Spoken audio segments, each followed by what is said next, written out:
membawa anaknya untuk mencari pekerjaan. Tak disangka, bosnya adalah mantan istrinya yang meninggalkannya 7 tahun yang lalu. "Ayah, katakan sesuatu dong." Akhirnya, wanita itu mengira bahwa anak laki-laki itu adalah anak dari mantan suaminya yang menikah lagi. Lalu dia berkata dengan kecewa, "Tuan yang sudah memiliki anak." Saat itu, tunangan wanita itu datang dengan membawa bunga. Melihat mantan istrinya sudah memiliki cinta baru, dia tidak menoleh dan membawa anaknya pergi. Ini membuat perasaan wanita itu campur aduk. Namun ketika dia selesai bekerja dan bersiap pulang, tak disangka, anak laki-laki itu malah mencari dia. Karena keluarga mereka benar-benar sangat miskin. Jadi anak laki-laki itu menyembunyikan hal ini dari ayahnya untuk memohon kesempatan kepada wanita itu. Setelah berpikir sejenak, wanita itu bertanya, "Di mana ibumu?"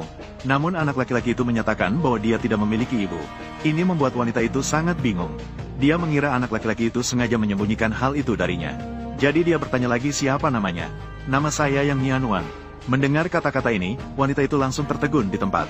Karena nama ini adalah nama yang dia dan mantan suaminya berikan untuk anak yang ada di dalam perutnya 7 tahun yang lalu. Untuk memverifikasi dugaan di dalam hatinya, dia segera bertanya kepada anak laki-laki itu, "Tahun ini berapa usianya?" "Saya sudah 8 tahun. Hingga saat ini, wanita itu baru menyadari, anak laki-laki itu adalah putranya sendiri. Ternyata 7 tahun yang lalu, pria itu awalnya adalah seorang bos geng yang terlibat dalam dunia hitam. Namun, istrinya yang hamil hanya ingin menjalani kehidupan yang biasa. Jadi dia sering menasihati pria itu untuk tidak terlibat dalam kegiatan yang tidak bermanfaat. Namun, baru saja dia selesai berbicara, musuh datang dengan 10 orang lebih untuk mencarinya. Dan dia, untuk melindungi istrinya yang hamil, secara tidak sengaja menusuk salah satu dari mereka hingga mati.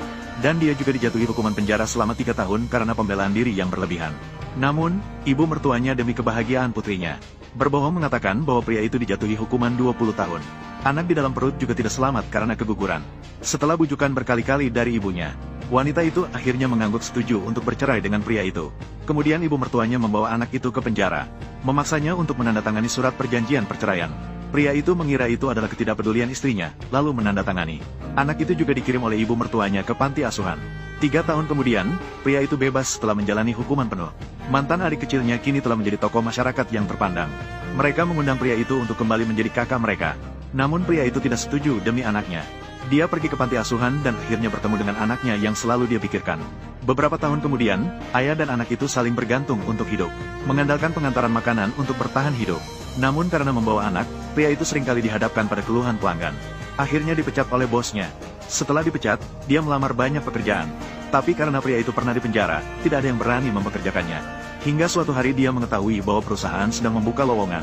Dia pun membawanya untuk melamar. Maka terjadilah adegan pertama. Saat itu, pria itu juga berlari mendekat. "Kamu pergi kemana? Ayahmu sudah mencarimu. Tahu tidak? Jika ayah pergi lain kali, kamu harus bilang